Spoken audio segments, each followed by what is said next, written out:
Manchurian हे लहान असो वा मोठे सगळेजण ताव मारणारे असतात आणि त्यांना अतिशय जास्त आवडतात. मुलांना तर खूपच आवडतात, पण मोठ्यांनासुद्धा आवडतात. का बरं आपण घरी नाही करायचे? अतिशय सोप्या पद्धतीने आज मी तुम्हाला मंचुरियन करून दाखवणार आहे.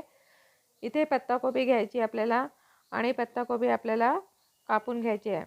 आता पहिले त्याचे बारीक तुकडे करून घ्यायचे आणि नंतर मग काय करायचं, आपल्याला किसणीने किसून घ्यायचं आहे.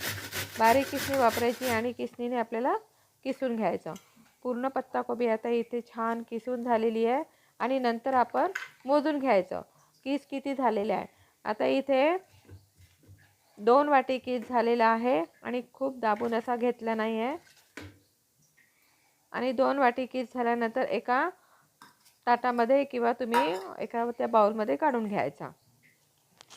त्यामध्ये आपल्याला मिरे पावडर टाकायची आहे,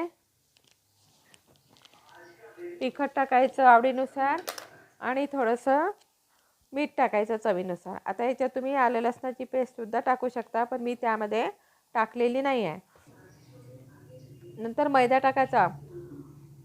3 भाग आपल्याला मैदा टाकायचा आहे वाटीनुसार. आणि नंतर काय करायचं, 3 भाग टाकल्यानंतर त्यामध्ये कॉर्नफ्लॉवर वापरायचं. तो सुद्धा आपल्याला 2 चम्मच टाकायचा आहे. आणि सगळं जिन्नस आपल्याला एकत्र मिक्स करून घ्यायचं, हाताने मिक्स करून घ्यायचं. त्यामध्ये पाणी बिलकुल टाकायचं नाही, कारण पत्ताकोबीला पाणी सुटते आणि त्यामध्येच आपल्याला ते भिजवायचं आहे. जर तुम्हाला कमी वाटत असेल तर तुम्ही त्यामध्ये परत मैदा टाकू शकता. आता संपूर्ण छान मिक्स झाल्यानंतर त्याचे आपल्याला छोटे छोटे किंवा लागेल तसे आपल्याला गोळे करून घ्यायचे आहे. होते की नाही आपण बघायचं. आता त्यामध्ये मी थोडंसं अजून काश्मीरी तिखट टाकलं आहे. मला थोडं कमी वाटलं म्हणून मी थोडं काश्मीरी तिखट टाकलं आणि ते काही जास्त तिखट नसते. आणि मुलांना करायचं असेल तर खूप काही तिखट करू नका, मिडियमच तुम्ही त्यामध्ये तिखट वापरा. आणि नंतर आपलं त्याचा प्रेस करून गोळे करायचे. आता मी थोडे गोळे मोठेच केलेले आहे, तुम्ही लहान आकाराचे सुद्धा त्यामध्ये करू शकता. बघा अशा प्रकारे मी आता सर्व गोळे असे करून घेणार आहे. बघा संपूर्ण गोळे एकदम करून घेतले की मग काय होते, आपल्याला तळायला सोपी जाते. म्हणून एकदम गोळे आपण करून घ्यायचे. परत मी करणार आहे. आणि नंतर तेल गरम करायला ठेवायचं आणि फास्ट आचेवरच आपल्याला हे तळून घ्यायचं आहे. तेल मात्र चांगलं गरम करायचं आणि लाल होत नाही तोपर्यंत आपल्याला काढायचे नाही. पूर्ण लाल झाले की नंतर आपल्याला काढून घ्यायचे आहे. आता ग्रेव्हीसाठी आपल्याला परत काहीतरी भाज्या चिरावं लागेल. मग त्यासाठी काय घेतलं आहे, एक कांदा चिरलेला आहे. कांदा आपल्याला बारीक चिरायचा आणि शिमला मिरची त्याचेसुद्धा आपल्याला बारीक असे काप करून घ्यायचे आहे. उभे करायचे काप, पण पातळ करायचे. आता कढईमध्ये आपल्याला तेल टाकायचं आहे. तेल थोडंसंच टाकायचं आणि तेल गरम झाल्यानंतर त्यामध्ये आपल्याला लसूण टाकायचं आहे. लसणाच्या पाकळ्या बारीक करून टाकायच्या आणि अद्रकसुद्धा बारीक करून टाकायचं आणि मिरची टाकायची, हिरवी मिरची. आता हिरवी मिरची 2 वापरलेल्या आहे, जास्त मिरची इथे वापरलं नाही. आणि नंतर आपल्याला त्यामध्ये काय टाकायचं आहे, कांदा टाकायचा आहे. कांदा आपल्याला थोडाच परतून घ्यायचा आहे, जास्त परतून घ्यायचा नाही आहे. आणि मध्यम आचेवरच आपल्याला परतून घ्यायचा आहे. कांदा झाल्यानंतर त्यामध्ये आपल्याला शिमला मिरची टाकायची आहे.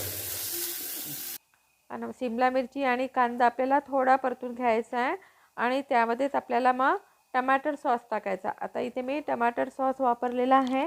2 किंवा 3 चमच तुम्ही इथे टमाटर सॉस वापरू शकता.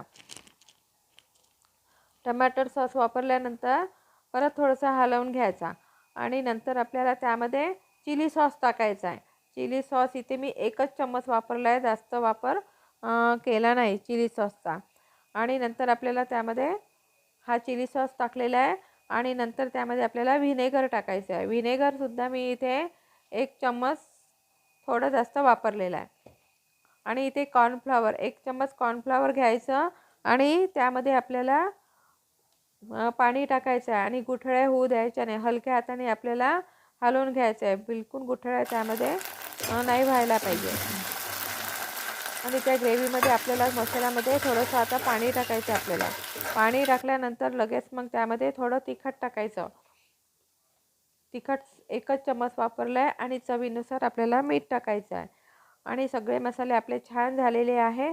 आणि नंतर आपण त्यामध्ये पाणी टाकायचं जसं आपल्याला लागेल तसं आणि नंतर कॉर्नफ्लॉवर टाकायचं. आता इथे जास्त मी ग्रेव्ही करणार नाही आहे, कारण इथे मी ड्राय मंचुरियनच करणार आहे, म्हणून थोडंसं इथे मी ग्रेव्ही केलेली आहे. जर तुम्हाला करायचं असेल तर तुम्ही जास्त ग्रेव्हीसुद्धा यामध्ये करू शकता.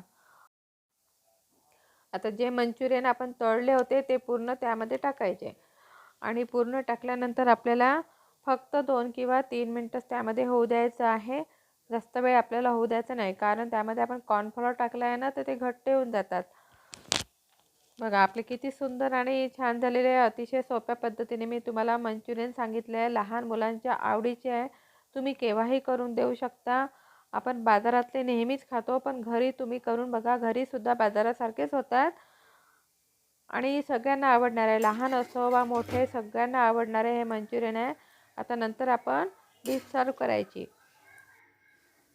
मग आता तुम्ही पूर्ण व्हिडिओ बघितला आहे. जर तुम्हाला व्हिडिओ आवडला असेल तर नक्की सबस्क्राईब करा. जर कोणी सबस्क्राईब करत नसेल चॅनलवर तर नक्की सबस्क्राईब करा. असे छान छान व्हिडिओ मी तुमच्यासमोर आणण्याचा जास्तीत जास्त प्रयत्न करत जाईल. मस्त खा आणि आनंदी राहा. धन्यवाद.